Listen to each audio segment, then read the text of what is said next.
नमस्कार मित्रांनो, लग्नानंतर होईलच प्रेम या मालिकेच्या आजच्या भागामध्ये आपण पाहत आहोत की आता काव्य आणि नंदिनी इथे बोलत असतात. खरं तर आता जीवाचं लग्नाआधी कुठल्या तरी मुलीवर प्रेम होतं ही गोष्ट तुला समजल्यावर तू काय करशील.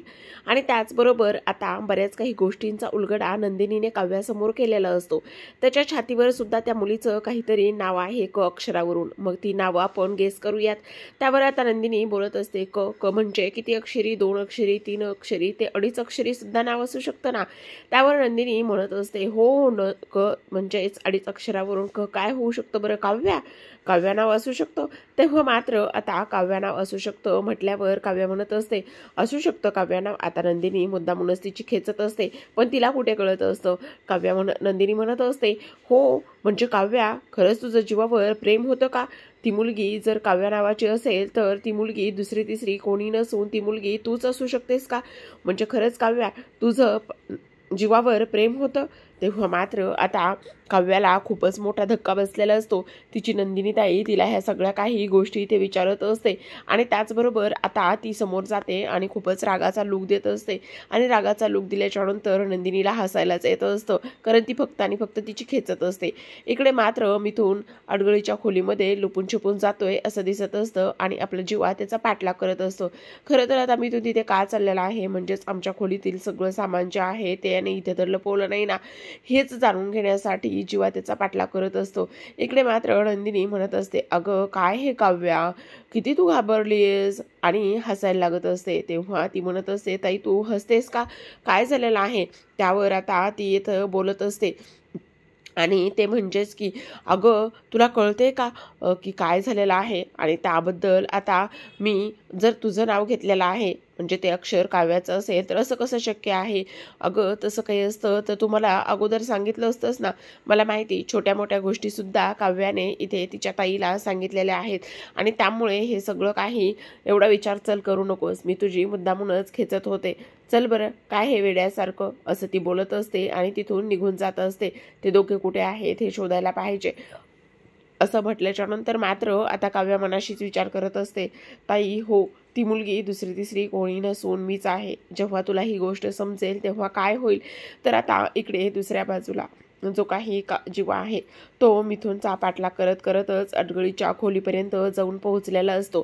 तिथे जाऊन पोहोचल्याच्या नंतर मात्र मिथून काय पाहतोयस तिथे असं बोलल्याच्या नंतर मिथून खूपच जास्त घाबरलेले असतात. ते म्हणत असतात अरे वेडाईस का, असं स्वतःच्याच घरामध्ये कोणी चोर पावलाने येतं का? त्यावर जीवा म्हणत असतो अच्छा मला वाटलं तू चोर पावलाने हिंडतोयस म्हणून मी सुद्धा चोर पावलाने चालो. आता मात्र हे सगळं काय चाललेलं आहे, म्हणजे तू इथे काय शोधायला आला होतास, तू इथे काही लपून ठेवलंस का? त्यावर मिथून म्हणत असतो काही लपवण्यासारखं होतं का, मी कशाला काय लपू, ते तुम्हाला कबाब खायचेत ना म्हणून त्याचं भांडं घ्यायला आलो होतो असं म्हणूनच आता मात्र जीवाला असा प्रश्न पडलेला असतो. मग मिथून काकांनी आमच्या खोलीतल्या वस्तू लपवलेल्या नाही तर नक्की त्या वस्तू कोणी लपवल्या असतील असा प्रश्न जीवाला पडलेला असतो. त्यावर आता मिथून म्हणत असतो चला खाली मस्त छान छान कबाब खाण्याचा बेत सुरू आहे आणि त्याचंच प्लॅन इथं करत आहोत, तुम्हाला आवडतात ना, चला मग खाली जाऊयात. त्यावर आता जीवा म्हणत असतो हो ते सगळं काही ठीक आहे, पण पुन्हा त्याला तोच प्रश्न सतावत असतो नेमकं काय चाललेलं आहे आणि म्हणूनच स्वतःलाच तो त्रास करून घेत असतो. एकतर एका बाजूला काव्या त्याला त्रास देत असते आणि वरून त्याच्या खोलीतील त्या वस्तू सगळ्या गायब झालेल्या असतात. आता मात्र तो मिथूनला पुन्हा पुन्हा विचारत असतो की आमच्या खोलीमध्ये तुला काही सापडलं नाहीये का? तेव्हा तो बोलत असतो हो सापडले ना. तेव्हा तो विचारतो काय सापडलं? दारूच्या बाटल्या खूप साऱ्या सापडल्या असं म्हणूनच मिथून तिथून निघून जात असतो. आता मात्र इकडे मानिनीने नंदिनीला फोन केलेला असतो आणि नंदिनी फोनवर मानिनीशी बोलत असते. बोला आई कशा आहात तुम्ही? त्यावर आता मानिनी म्हणत असते काय ग सगळं काही ठीक आहे ना तिकडे, तुम्ही सगळेजण खुश आहात ना? त्यावर आता नंदिनी म्हणत असते हो आम्ही सगळे ठीक आहोत आई. तुम्हाला सांगू आता किचनमध्ये मस्त मी नॉनव्हेज बनवलेला आहे आणि नॉनव्हेज बनवायला कोणी मदत केली ते तुम्हाला सांगू का? तेव्हा मानिनी विचारते कोणी केली ग?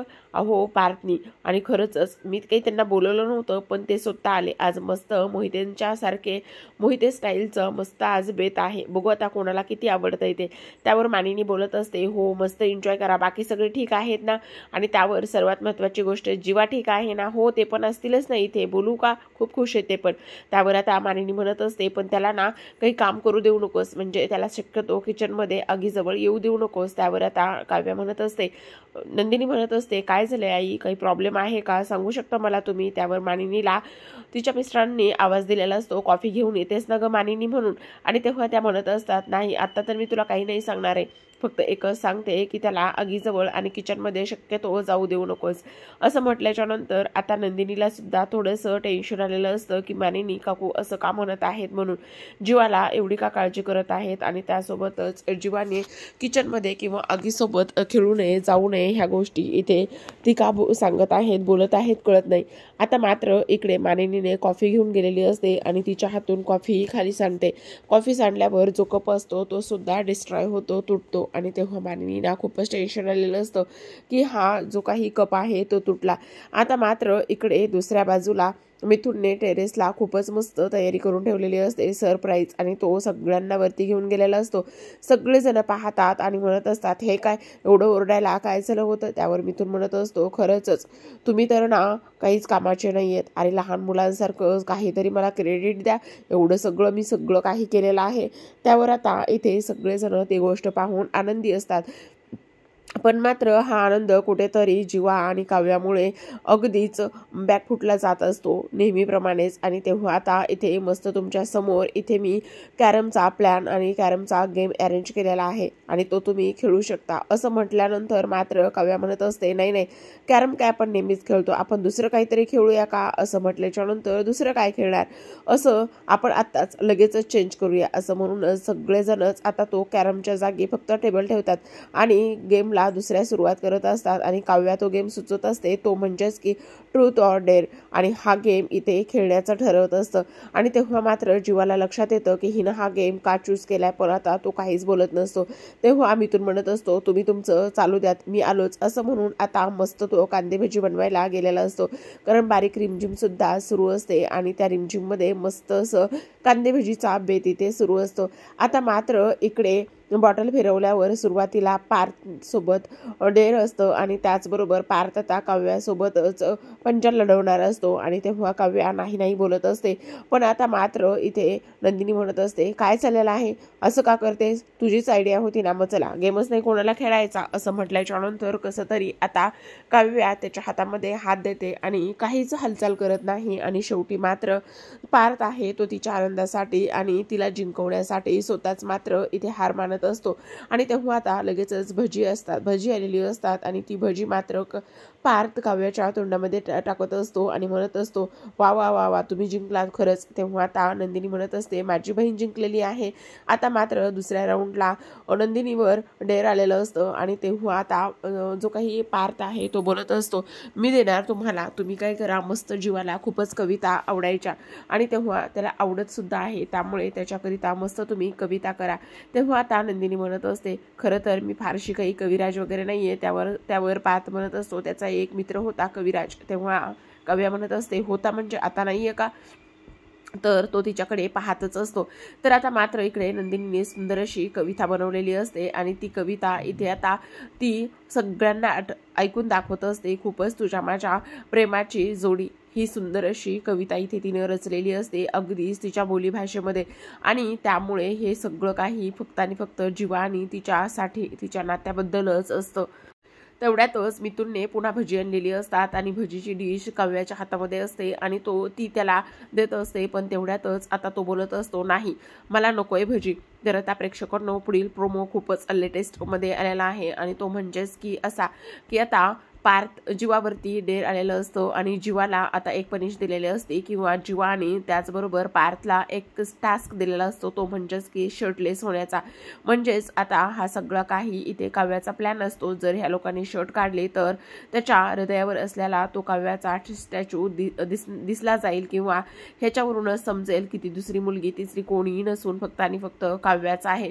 आणि काव्या हे सगळं काही सांगत असते. इकडे मात्र पार्थने आतापर्यंत स्वतःचा शर्ट काढलेला असतो असतो आणि स्वतःचा शर्ट काढल्याच्या नंतर मात्र आता नंदिनी बोलत असते, अहो जीवा काढा ना, इकडे तर काढलेला सुद्धा आहे, तुम्ही का काढत नाहीयेत, असं इथे ती बोलत असते.